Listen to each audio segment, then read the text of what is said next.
Live from the House of LeMay Makeup and Dressing Room.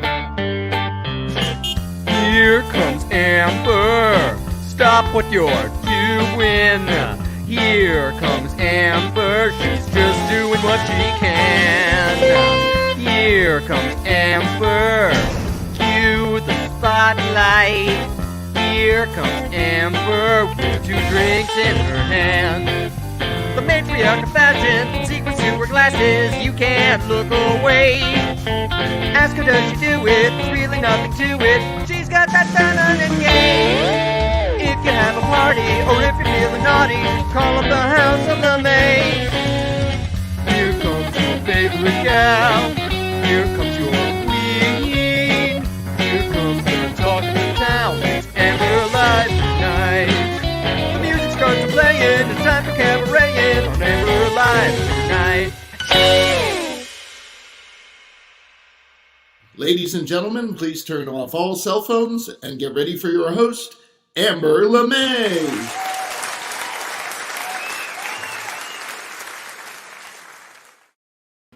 Hello, hello, hello. Welcome to Amber Live. I think it's episode 76. Woo! And you know what? This weekend is the last official weekend of summer. Yes, and it's starting to feel that way here in Vermont, maybe where you are too. But let's get on with the show. First, I want you to like, share, and then subscribe too, okay? Can you do those 1, 2, or 3 of those things for me right now? All right, give you a few seconds. Okay, good. All righty. So you know what? It's time for this week's headlines.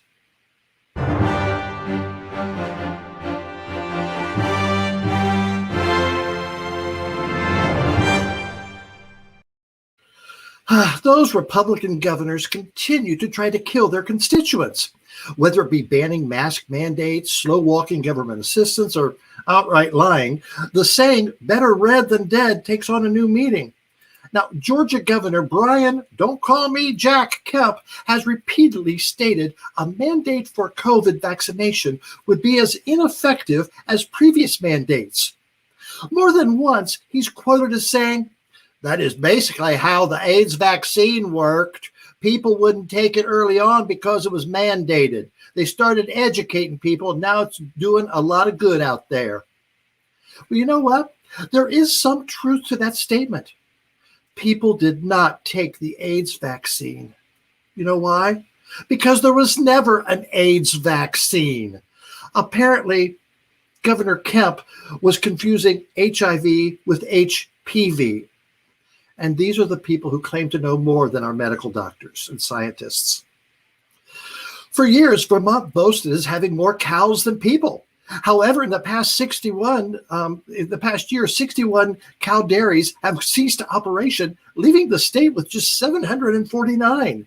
That's down nearly 1/3 from a decade ago, and more than 11,200 were around in the 1940s. Now, there's several reasons. It's hard work. Declining milk prices, increasing costs, lack of labor, and it's a dirty job. You know, cow urine contains high amounts of nitrate, which can contaminate waterways or create airborne nitrous oxide once it enters the soil if not appropriately managed. Yeah, it stinks, and it costs money to treat the contaminated soil. But there's something new that may help keep some of those farms afloat. It's called the Mooloo. Stalls in the barn are equipped with a system that takes the cow pee and make it more environmental friendly. A cow produces roughly 66 to 88 pounds of feces and 8 gallons of urine each day. It's got to go somewhere. The cows were potty trained, much like we do with children. Rewards when they went to the Mooloo and reprimands when they didn't. In the first phase of training, the cattle were put in a closed latrine. And whenever they urinated, they were given a reward of either electrolyte mixture or crushed barley. Once they were allowed outside, the calves would go into the toilet to get the reward. But they soon learned that there's only a reward if they urinate. To encourage calves to use the toilets, research also came up with a deterrent. Cows were given earbuds and heard a very nasty sound whenever they urinated outside. The calves were trained for 45 minutes every other day, and after 10 training days, the team had managed to successfully train 11 out of 16 calves involved in the experiment. The results showed that calves performed at a similar level to children when learning to potty train, and did better than very young children. Next up, bovine neutral stalls. Don't want the bulls feeling left out. Now, recently, the Ford Motor Company's Germany division revealed its latest version of the Raptor model pickup truck. The color was called Performance Blue, but one social media commentator wasn't impressed. Well, that's a cool car, but that blue color is very gay, they typed, and then added, paint it black and gold or camo. Ford apparently listens to their customers and issued this video.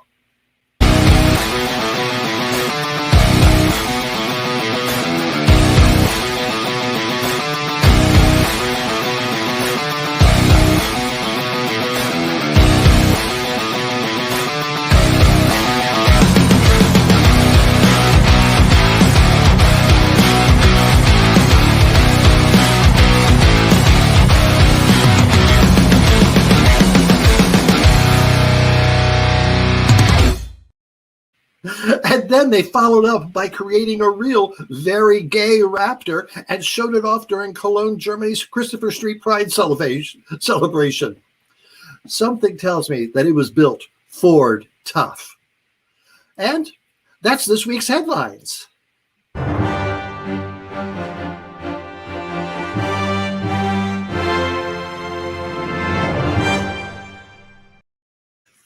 Hey, that's the headlines. Some pretty funny ones this week. Let's bring Russell in to talk about tonight's show.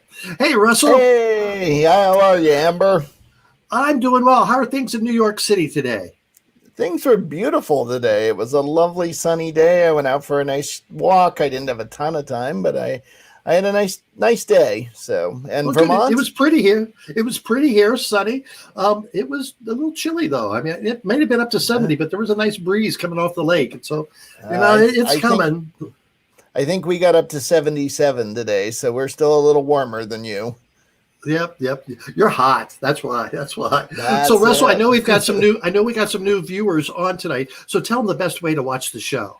Well, the best way to watch the show, as I always say, is on YouTube, and you can see the address there. It's youtube.com/AmberLive, and the reason for that is because on YouTube, the show is in full HD, so you get to see all the details. And then I also want to remind people that we have a lot of material, and some of it's from the show, some of it's not from the show. So there's original material all on TikTok now, and we have a growing TikTok following, and we'd love you to join our following on TikTok as well. So yes, those are the best place tonight would be YouTube. And as Bridget says, subscribe, like, and hit the bell on YouTube so you know when we're on live. All right. So another thing we do Amber Live every Sunday night, but we also do Amber Chat every Wednesday about 8:15 to 9:15. And as you see in some of the comments, like Larry just said, Andy, hello to the Amber crew. And that's what we've been calling the people who gather on Wednesday nights. Gosh, this past Wednesday we had someone from Oregon, Montana, Florida, Tennessee, Ohio, Illinois, New York, Vermont, Newfoundland, and Montreal. So it was just great. It's just a great conversation. We comment, we talk about what we had for dinner, what we've watched on TV, or just whatever comes up. People ask my opinion on things, and sometimes I have an opinion on things, so we share that. But that's Wednesday nights at around 8:15, so stop in for Amber Chat. So this week I was walking around downtown, and I stopped into one of my favorite little shops, Hong's Dumplings. Now, Hong had a cart on Church Street for like 15 years where she sold her Chinese dumplings, but now she has a storefront that's been open for about 2 years. And I stopped in, and look what I saw on the wall there. Yes, the House of LeMay there is on her Hall of Fame. That's a picture. The picture below is the one that's there on the wall, and that was taken at the Daisy Awards several years ago, because we always like to get our picture taken. But it was very nice to see Hong, and her dumplings are delicious. And she was on Guy Fieri's show. What is it? Diners. Diners, something diners, and drag queens. something. But she was on that when they came to Burlington a couple of years ago. So that was good. All right. So so I'm very happy to see that. And she was boosting us, and we've got a few people who like to boost us, don't we? Yes, Russell? we do. We have the Boostiers, and the Boostiers are the people who help keep this show going and growing. And we have our super Boostiers and our regular Boostiers, and they really, really contribute a lot because it's very important to pay for things like the software and the website. So if you'd like to be a Boostier, you can use that Venmo there at RJD Pro, or you can go to amberlive.tv, our website, and there's a button that says support Amber Live. You can go in there and use a credit card.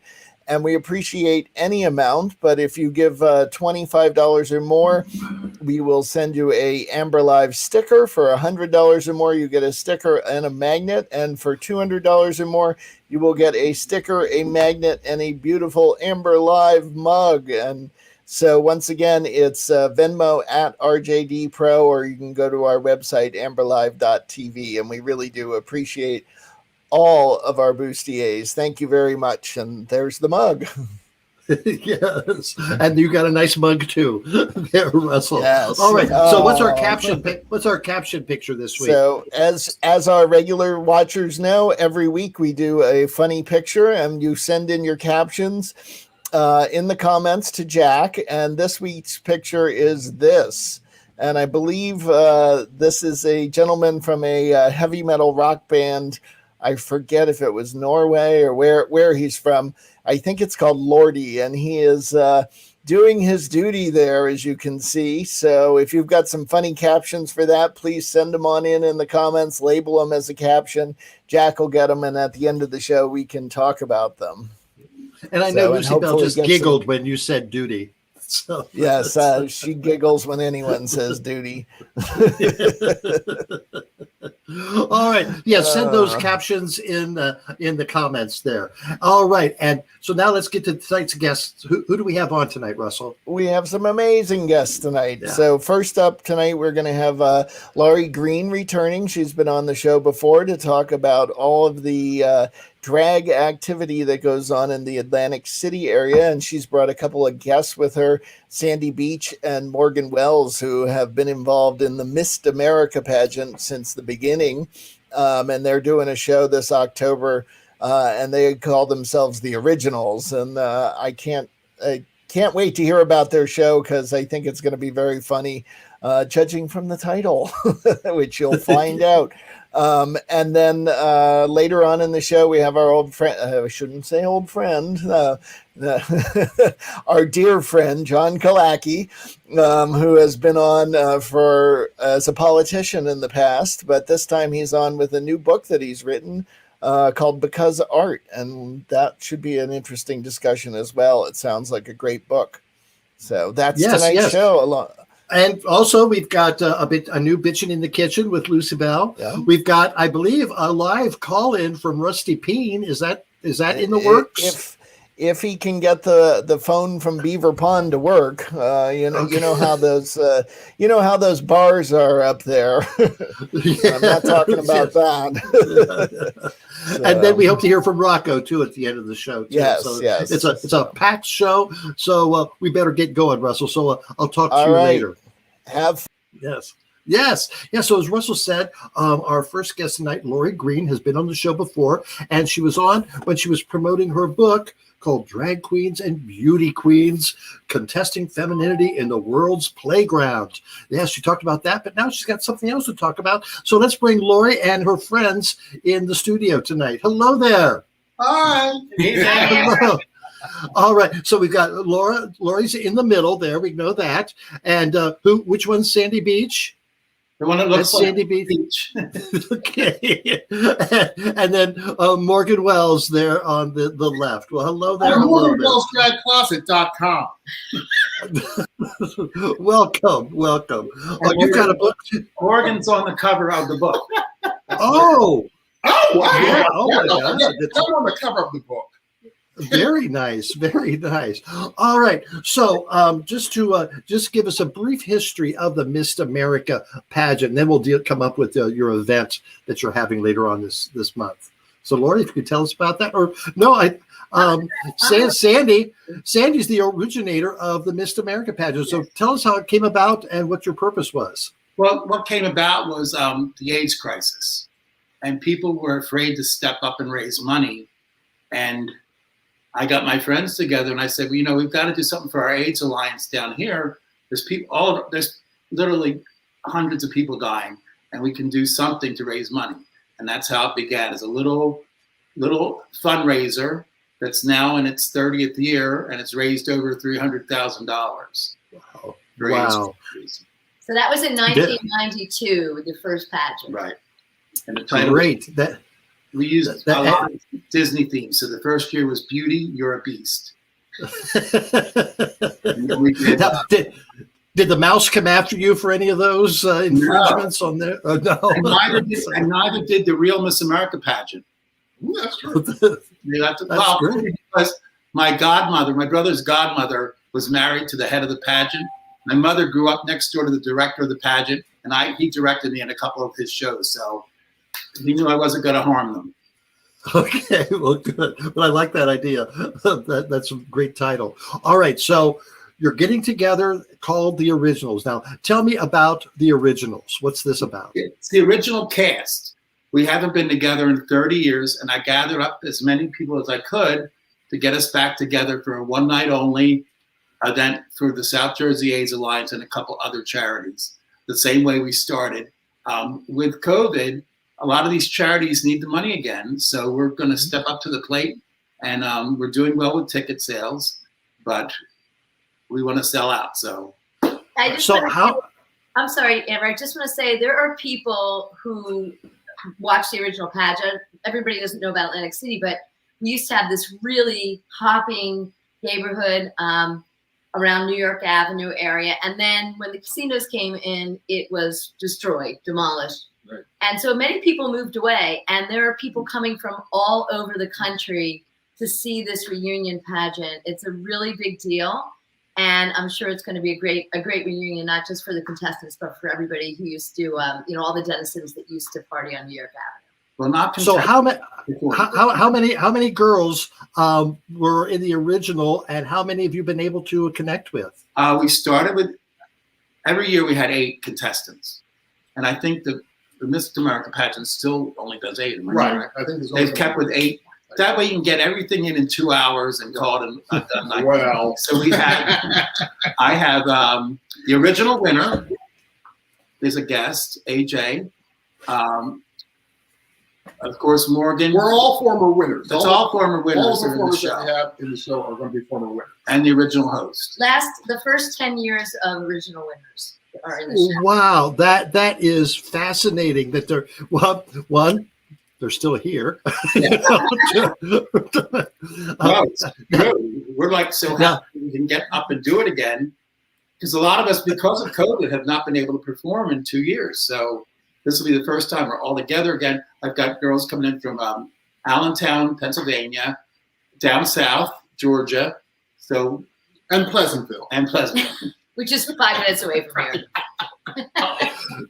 So Sandy, I don't think you've been very quiet during COVID. What have you been doing during the COVID situation?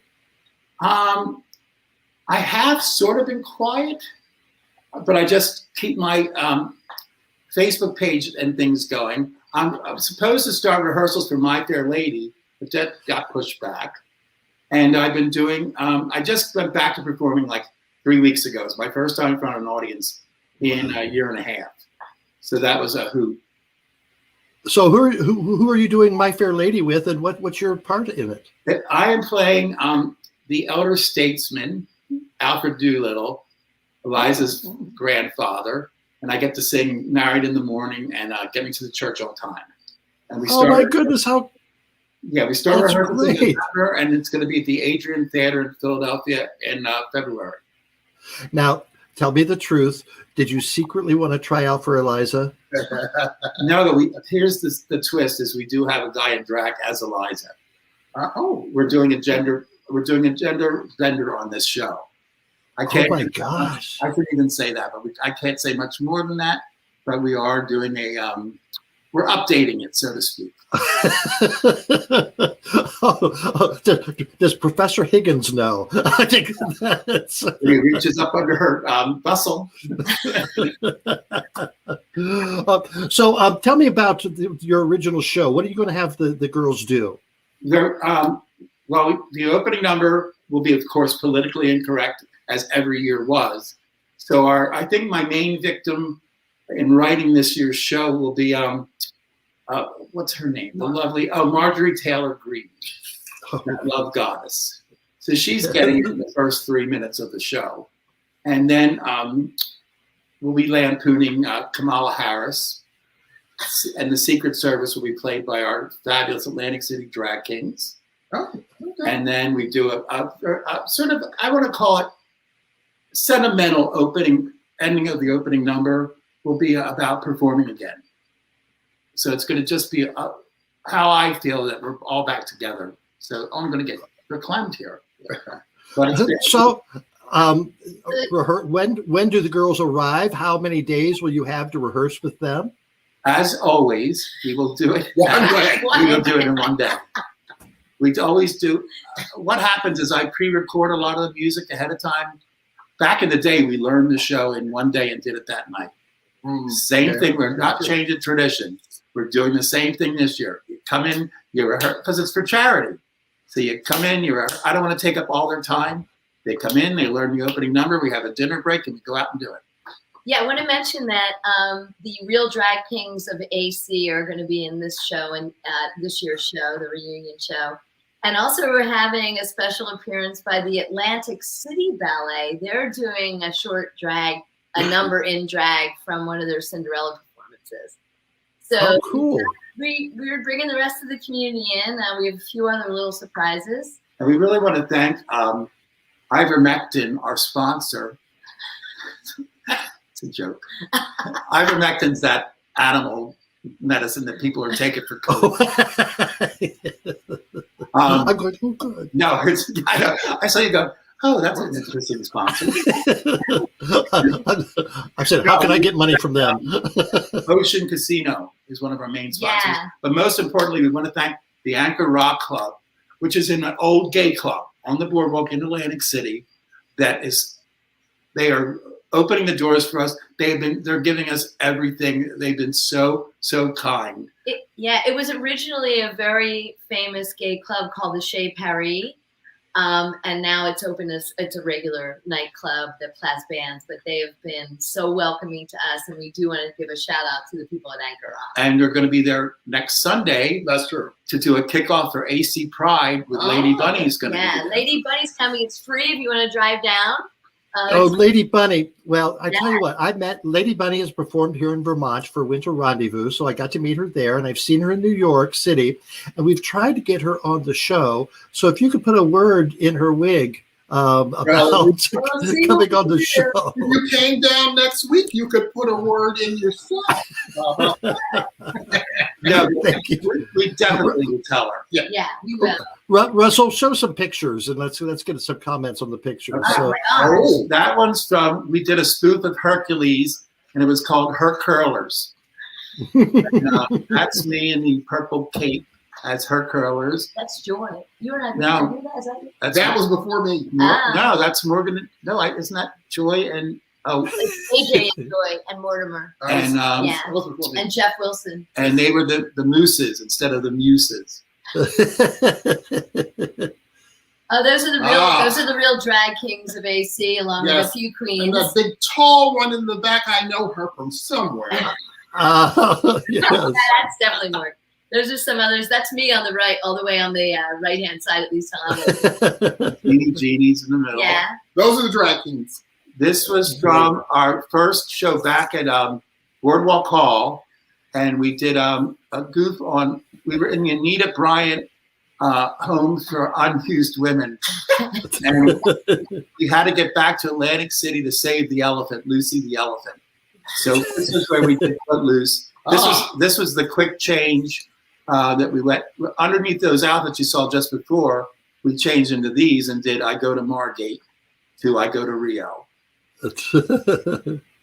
Oh, wow, beautiful. The beauty's in red. Yes.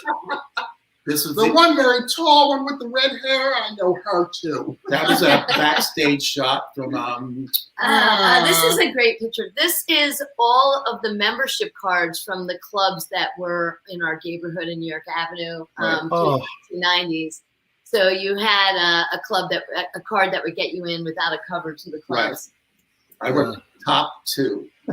This is our one of our squares from the AIDS quilt in And I Atlantic had City. the honor of painting this with my late husband. We worked for a design company, and we had the honor of designing this for the Atlantic City AIDS Alliance. Well, fascinating. Thank you so much for sharing your stories with us. Good luck on your originals. If we can't make it down, I hope there's a video or a recording of it that we can catch later on. Oh, I'm sure we'll be on Catch a Predator. Don't forget to get your costumes from Morgan Wells. We forgot about that. Laurie Green's book, Beauty Queens and Drag Queens, right here. Yes. And I'm working in the lodge. All right. Amber, thank you so much. Thank you again. Thank you so much. Thank you. And the links are in the comments. Thank you so much for joining us tonight. Thank you. What are you pointing at?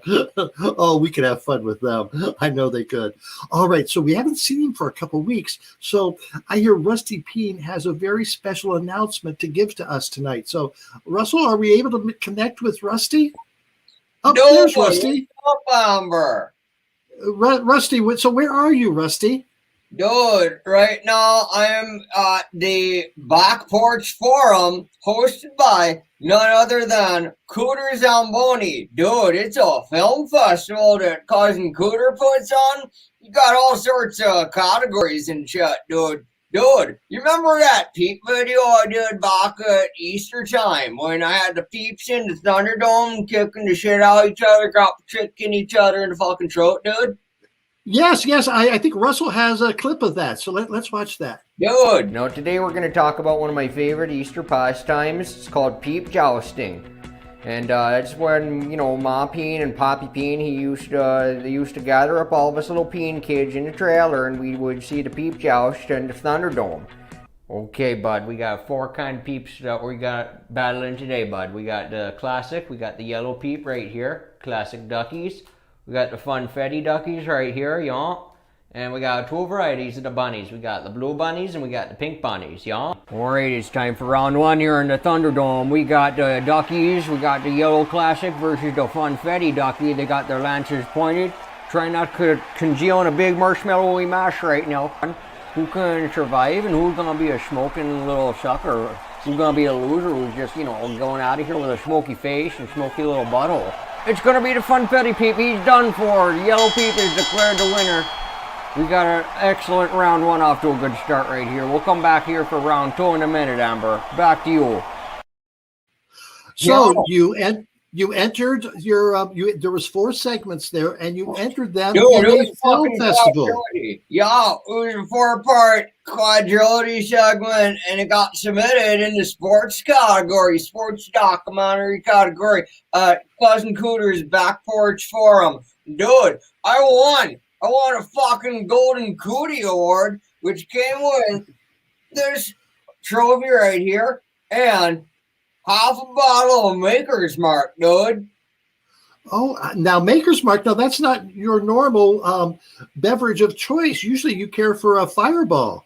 Dude, got some Fireball right here, dude. I'm gonna do a shot right now, dude. No, yeah, I got some Rolling Rock right here, and dude, just take a shot of Fireball, crack open the bottle, and you put it in the Rolling Rock, dude. You know what you got right there? You got yourself a Roman candle, dude.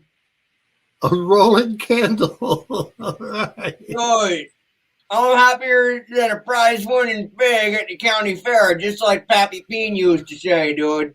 You already got one better than this.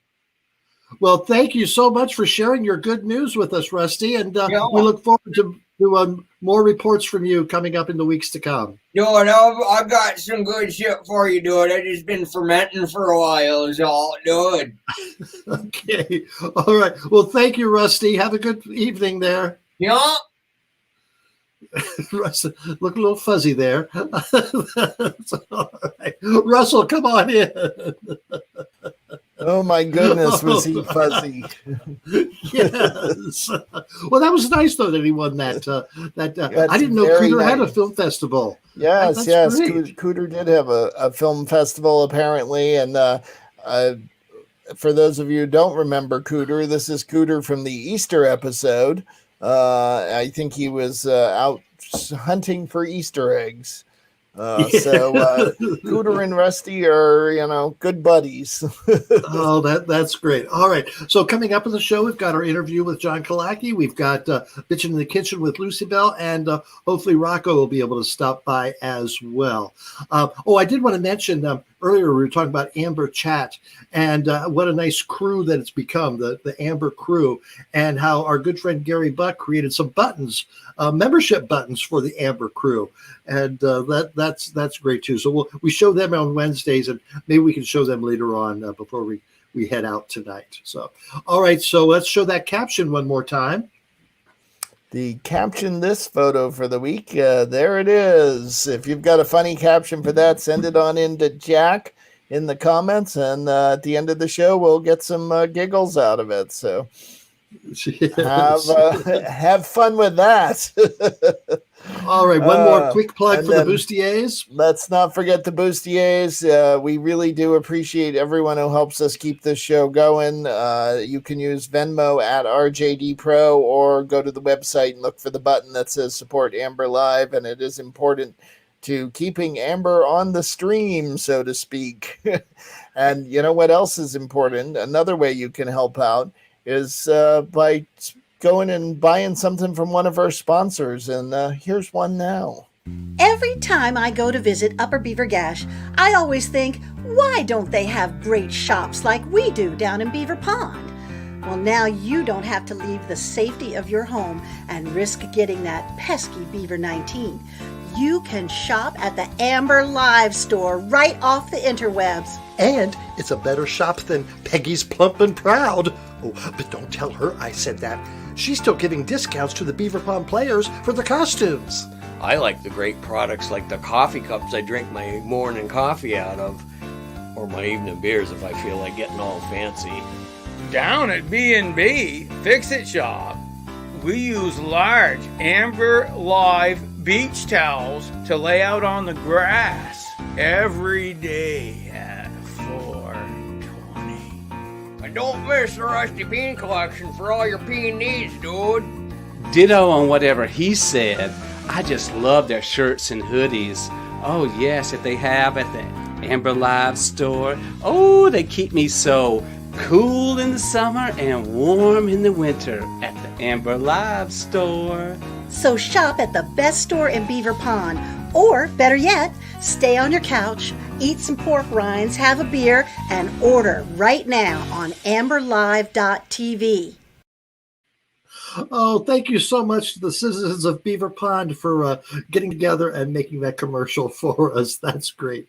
And you saw her there, Lucy Belle. So Lucy Belle has a new version of Bitchin' in the Kitchen. Let's watch. Bitchin' in the Kitchen with Lucy Belle.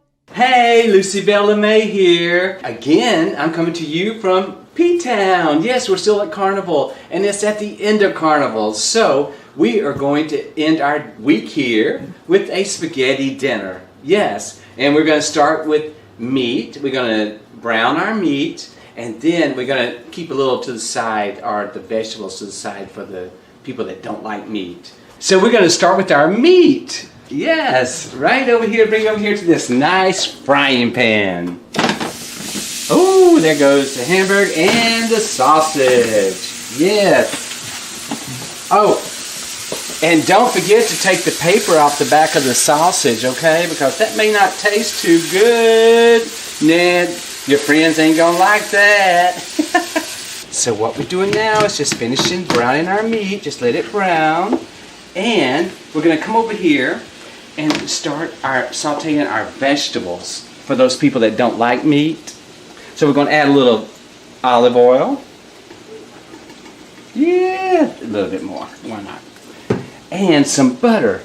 Okay, so now we're going to add our zucchini and summer squash in here. Yes, just going to let that cook around there, saute real good. Yes. And then our meat is still browning over here. So in a few minutes, after this gets hot enough, we'll add little onions and celery to it. So we'll add a little onion, and then we're going to add a little celery. Oh, isn't that pretty? And it smells so good. And then we're going to add a little bell pepper to that. Yes. Oh, it's going to be so good. Then let me stir that up for you.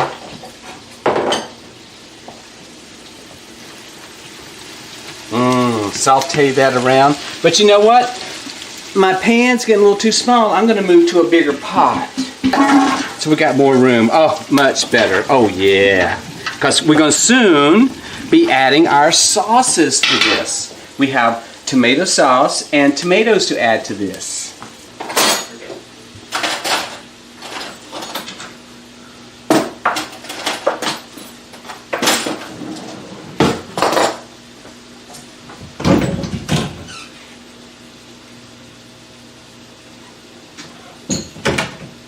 We got this can opener, and we just got to open these cans.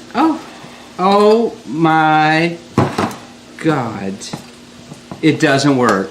What the hell? What do you do when can openers don't work? Well, I've got to go all the way around this can, popping it. Oh, people are going to starve before I can get this open. Oh, talk about a bitch. This is a bitch. I can't believe it. I gotta get over there and cook. Oh, this just cannot be real. Come on. Oh my God.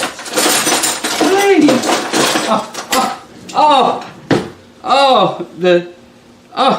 The P-Town fairies are watching over me. Yeah. Oh, it works! Oh my God, it's a miracle.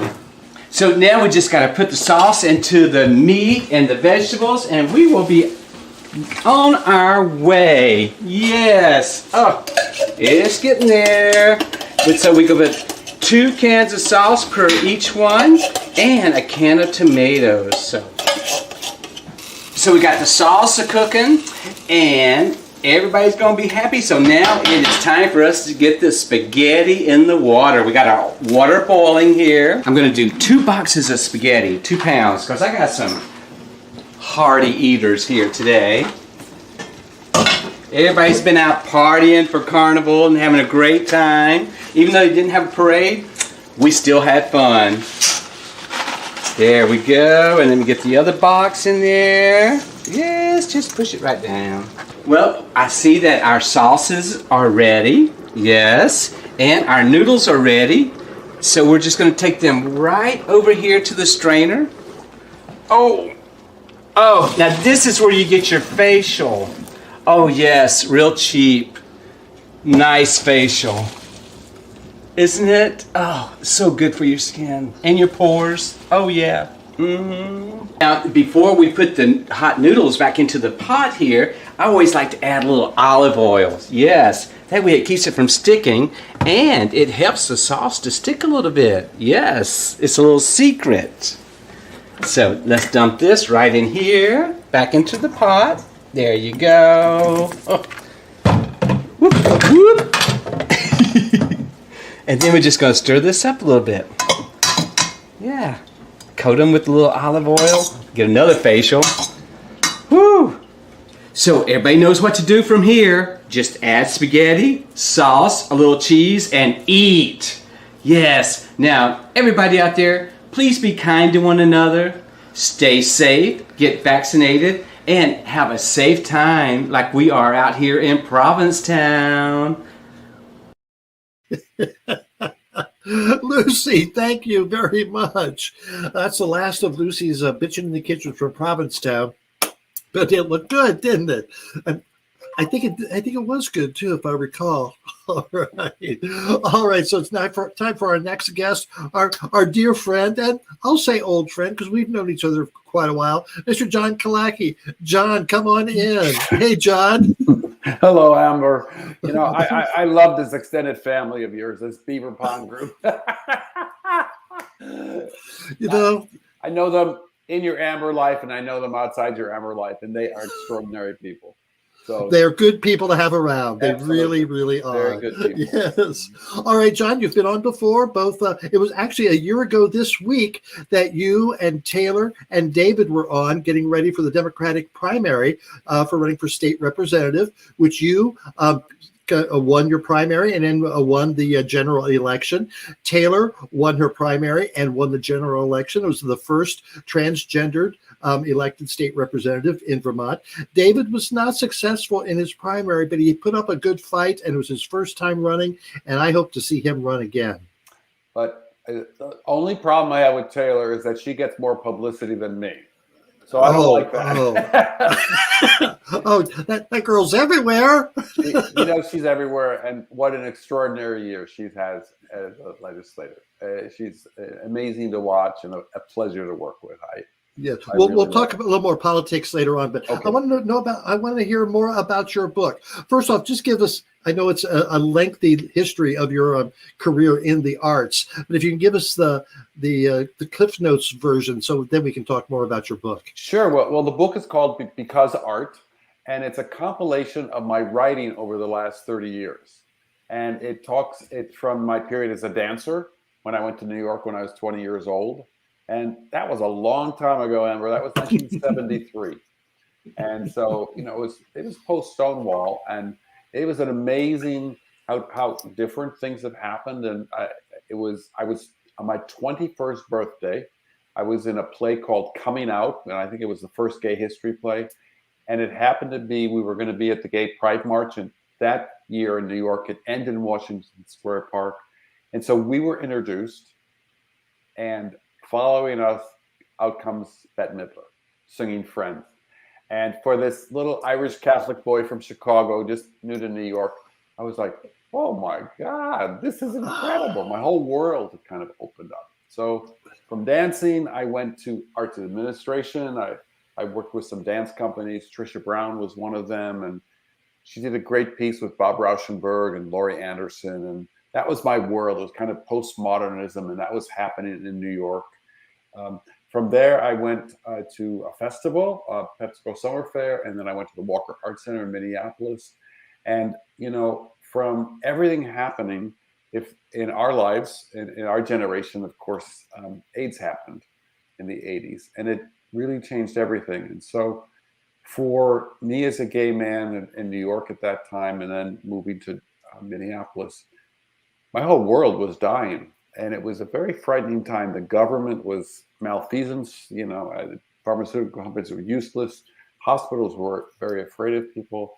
And, you know, when I talk to colleges today, the next two generations don't understand what AIDS was like back then. And so part of the reason I wanted to do this book is to really remind people what the 70s gay life was like, what happened in AIDS in the 80s. And then in the 90s, I was at the Walker Art Center, and it's called the Culture Wars, where I presented artists that people like Senator Jesse Helms didn't approve of and didn't want federal money going for. And in 1990, I presented 3 of the 4, what they were called the NEA 4. It was Karen Finley, Tim Miller, Holly Hughes, John Fleck.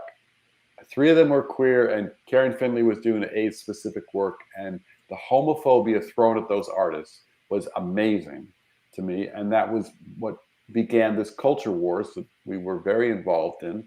And so I have stories from that in the book, as well as some of the artists from that era. Ron Athey was an artist who he did some bloodletting on stage and piercing.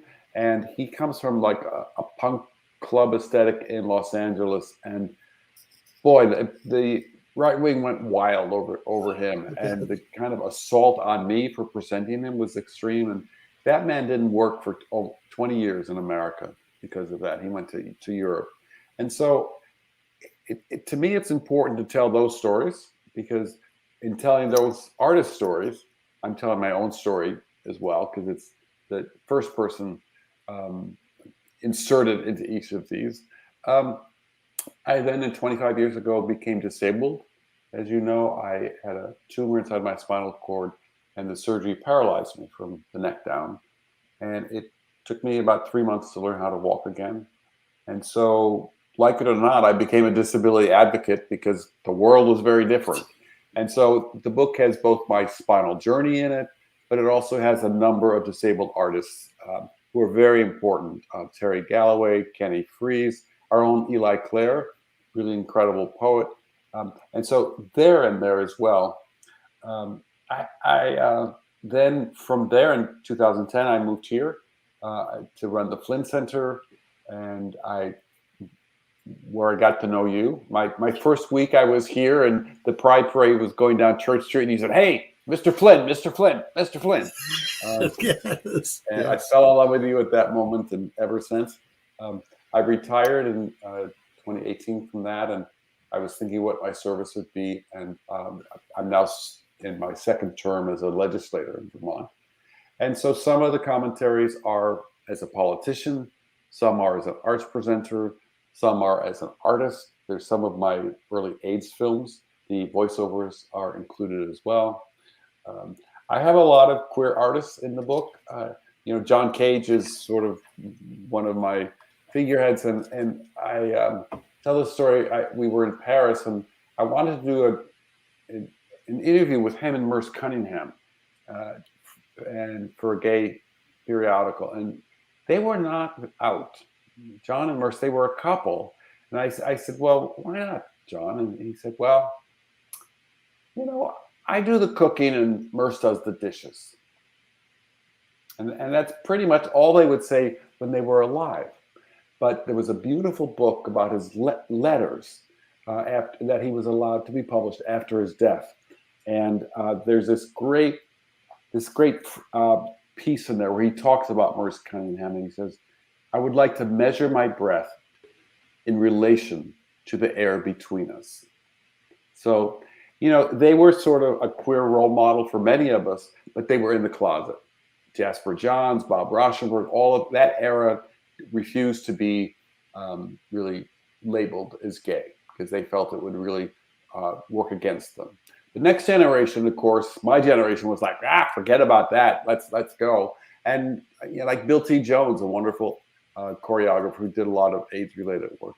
He talks in the book, I interviewed him, he talks about how he admired John Cage and Merce so much, and he wanted to be in that cool modernist club with Jasper and Rauschenberg and Merce and John.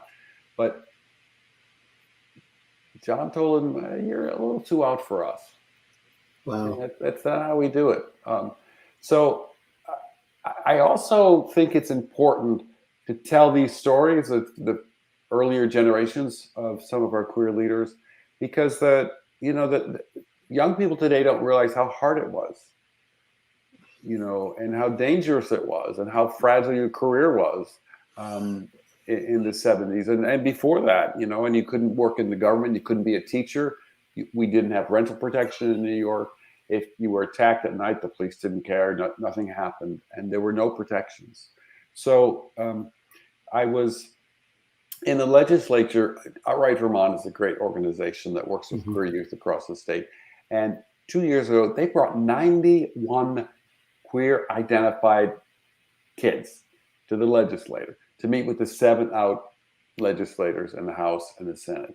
And that was profound for me, because growing up in Chicago, there were no role models. The first openly gay legislator I knew was Harvey Milk, who was a supervisor in San Francisco, and I was in San Francisco the night he was assassinated. Wow. So there weren't role models of legislators. So now these kids can come and they can dream to be Becca Ballant, who's the president pro tem. It's a whole different era. But part of what I wanted to do is to have this book, this collection of essays, really function as like a living archive of these earlier generations through a queer aesthetic. So, John, how long did it take you to compile these? I know you've had them stored away in notebooks and on floppy disks and various files. How long have you been working on this compilation? I've been very blessed. I started getting work published in 1993, and a lot of it was around AIDS activism that I was doing. And I've kept all of those files. And so when I went through it, there were about 300 pieces. And I thought, well, okay, what's going to tell a good story? And is there an arc of a story? Because it's not linear at all. It's kind of this mosaic that I put together. And some of the pieces, there's 56 pieces in the book. I probably started with about 80 that I thought would be good. And then some had to be tossed.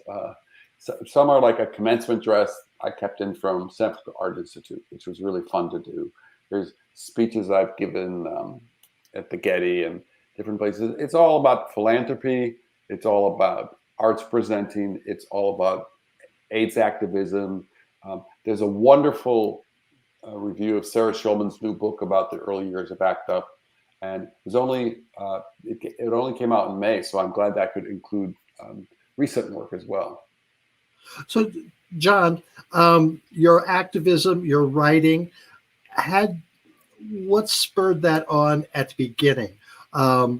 Was it before your spinal incident, or did that spur it on? What got you started doing this? I think I just fell into it. My 20-year-old self, when I was in New York, I auditioned for this play called Coming Out, and suddenly I was a gay activist because I was in the first gay history play. And my friends in the theater would say, well, is it art or is it politics, John? And it's like, wow. Well, why does it have to be either? And, if you think about the early years of AIDS and ACT UP, it was very artist-centric. There were a number of artists that were involved in ACT UP, and so it became very visually dramatic. It became very performative. The kinds of sit-ins and different things were happening because artists were at the center of it. So I think I just came of age in a time of art and activism. And, Stonewall changed a lot with queer aesthetics. And, those gay pride marches allowed everybody to be theatrical, Well, the artists know how to bring attention to themselves.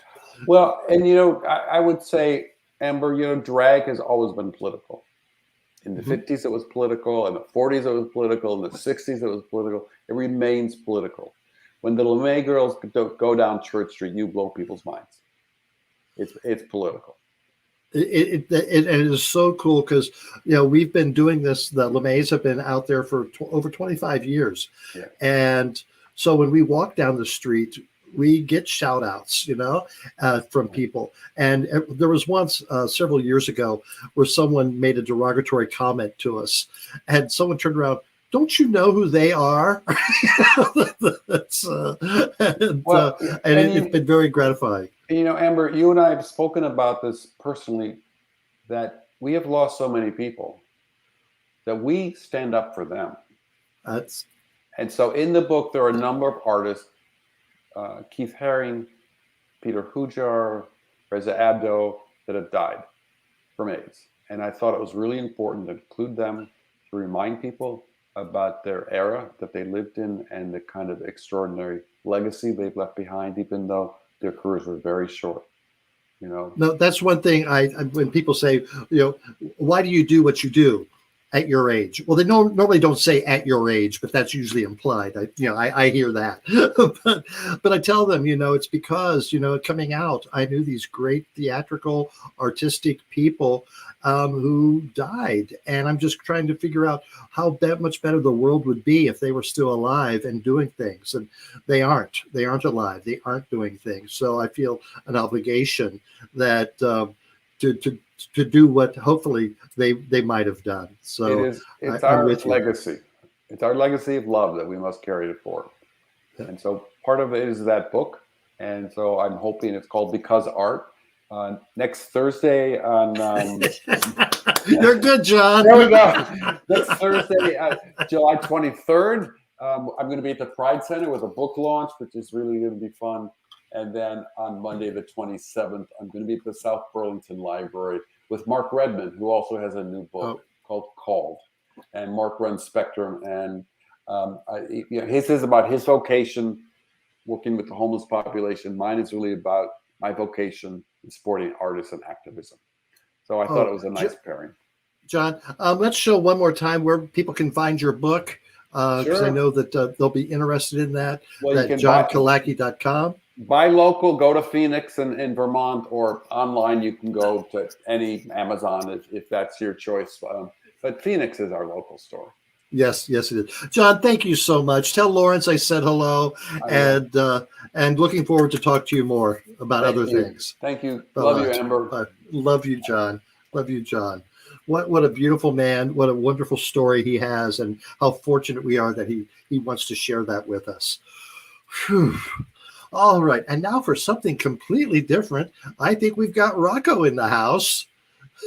Rocco Zamboni. Rocco, what you doing there? What are you doing there, Rocco? I'm eating some Chinese food.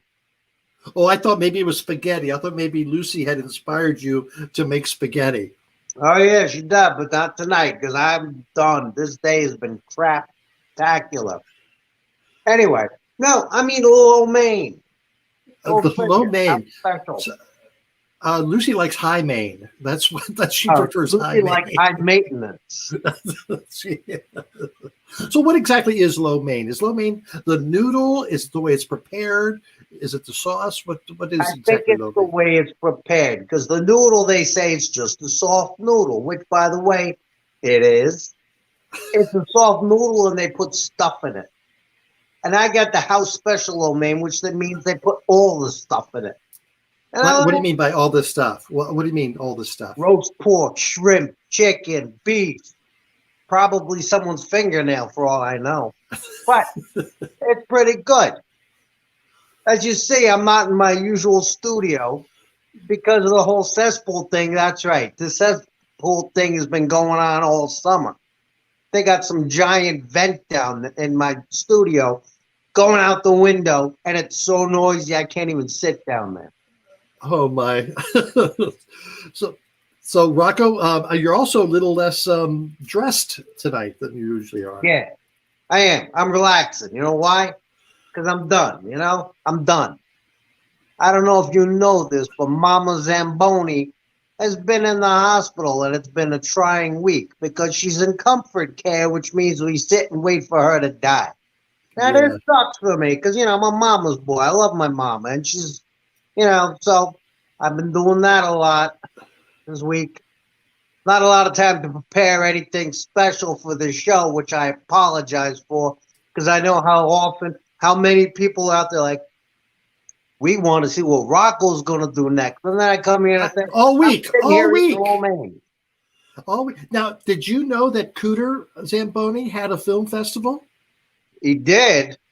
Yes. Rusty Peen won in the sports division for his Jousting Peeps. No film. way. Yes. I didn't know Cooter was up to that. That guy's crazy. Let me tell you. Cooter comes up with things that I don't know anything about. Well, I think you two should work more closely together. Yeah, then I got to see him, COVID and all. What, you don't think he's got the vaccination? Oh, I don't think he knows what a vaccination is. Never mind, has one. And if anyone's going to get the Delta variant, it's going to be that guy. He probably lives down there. Well, I hope Rusty wore his mask when he was dealing with Cooter today. I wonder about Rusty, too, because that guy's a little off the wall, too. I don't know I never know what he's saying, He's always like, you take a little beer. I'm drunk again. I'm Peen. I don't know. Was that a good impression or what? It was a impression. It was an impression. All right, my impression of Rusty Peen is he's nuts. That's the impression I get. Yes, I think it's the fireball. It's definitely the fireball. Well, Rocco, many of our viewers have messaged us saying they're thinking of you and Mama Zamboni, and our thoughts are with you this week. Thank you so much, everybody. I will drink to everyone because I'm just going to go drink now. Oh, you go right ahead. I'll join you. Thank you, Rocco. Actually, Amber, don't forget you had a photo you wanted to talk to Rocco about. Yeah, someone was walking around New York City today at some festival, St. Gennaro Festival. St. Gennaro. Yes, and they saw this booth, and they said, that looks like Rocco. How about I crack you on the head with a loaf of seminella? What's semolina? What's that? It's semolina. Come on. Everyone knows what that is. Obviously, I don't. I don't know either. I got to admit. So it's not you? It's not me. That's some other guy. You know what they say about us Italians? Hey, you all look alike. I don't know about that, but, sometimes we do. It happens. Sometimes it happens. All right, Rocco, you have a good week. We'll be thinking of you. All right. Bye-bye. Bye. Okay. Oh, Rocco, we love you. And I hope his sewage system gets fixed too. Well, that'd be nasty. All right. Let's bring Jack in. We haven't seen Jack tonight. Jack, hey there. Here I am. Yes, Jack, looking good there. Thanks. All right. So mullet all let's freshened see. up. Yeah, very good. All right. So let's see the caption. I got someone who commented on the on my phone here for it. Okay. So what do we have there? Let's see pull up the photo, and I will pull up some of the comments here. We had a lot of them tonight. Yes. Now Shar from Sacramento says, "Careful, I'm ticklish." Thank you, Shar from Sacramento. Excellent. We have Kim who said, "Where am I supposed to insert this?" Yeah, that's a lot of armor right on there. Reverend Michael Bull says, "Don't worry, this will make you look fabulous." And moving right along, we had Ron who said, "They said you needed erect shoulders." I think he's like a member of GWAR. Ron's always good for an erect joke. Kim again, "The girls will never believe the new statue in the locker room." I've got some more for you. Big J said, "I have a show to do." Gary said, "Look, being the monster under the bed, I told you to watch out for the spring. This is the last time I will fix your boo-boos." And Cousin Craig said, "My dog loves to get dressed up." Really? He does. And Cousin Craig was known for dressing up his dogs. Oh, yeah.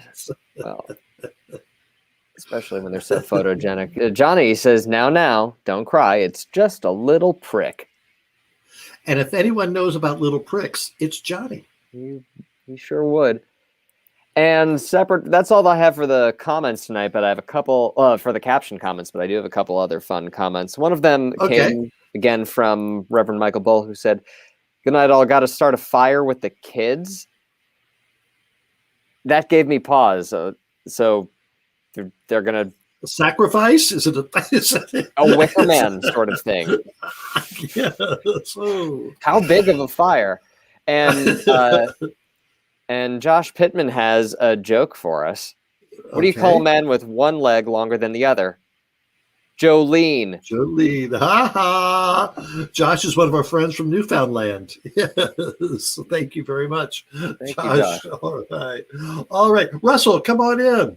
Hey, so I do want to explain that caption this picture just a little bit because it is a good thing.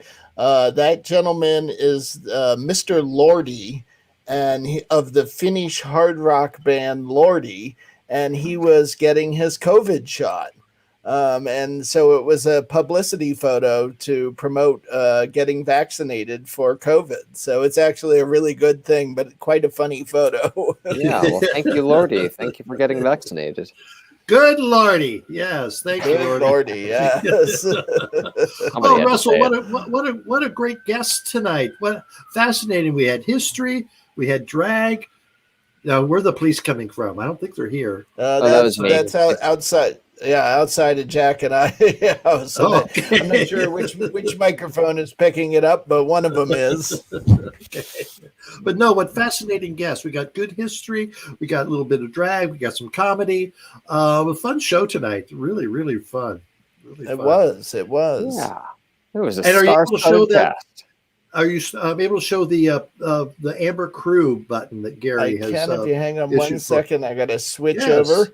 Again, the Amber Crew is our Wednesday talk chat, Amber Chat, and they come up with the Amber Screw. So you could, to order, email amberscrew@gmail.com. And we had a lengthy conversation about what would be in a drink called an Amber Screw. But Orange juice, seriously, platinum vodka. Gary did a great job with the buttons, and if you'd like an Amber's Crew button, they are you get $2 plus $2 shipping and handling. And if you send an email to that address, amberscrew@gmail.com, Gary will get back to you and he will let you know how you can send him the money, and he'll send you a button. Yeah, so. He is available on Venmo. He does have Venmo. So that's, I know what it is. Yes. Amber, what's that vodka one that you like with the vinegar? Oh yeah, with a little splash of balsamic vinegar or some That's flavored the one. vinegar. Yeah. That would be a good one too. Yeah, That's an Amber Screw. The Amber Screw could be the mistaken one you made one night with all the garlic olive oil. That was one night I really didn't care to drink vodka. I don't know why. That's a first. All right, Russell, who do we have coming up next week? Oh my goodness, next week we are back to RuPaul's Drag Race again, and we currently have scheduled Tammy Brown, who I believe was in season 1 of RuPaul, and she's going to come on and have a nice long chat with Amber. So, and that'll be live. The last couple of people RuPaul Drag Race people we've had on have been pre-recorded. So live, you'll be able to send your questions into Jack, and he can screen them and put up the most appropriate ones for Tammy to answer. So that should be fun. Yes. All right. Very good. All right. So very good. All right. Well, thank you very much. Have a good week. It's the last weekend of summer, so we're jumping into fall. So here enjoy. It comes. Here it comes. Ready or not. Bye, all right. summer. Thank you, Jack. All right. Thank you, Russell. Thank you. Have a good night. Yes. Oh, again, thank everyone for watching tonight. And I hope you enjoyed the show as much as I did. Again, fascinating people to talk to. And it's great to be able to bring them into your living room. I have the distinct honor of doing that for the past 70 plus weeks. So thank you very much. Have a great week. Like I said, jump into fall. It's coming whether you like it or not. So come back next week, 8 o'clock Eastern, Amber Live. I'm going to be there. Hope you will be too. Bye-bye.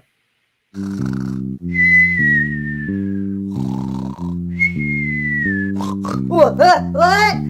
Unicorns with butts for faces. Oh, wait, is Amber Live over? No. Go back to sleep, Bug. Folks, the last time he did this, he slept for 2 days straight. His mother said it was the most peaceful 2 days she's had since he was born. Unicorn butts. Good night, everyone.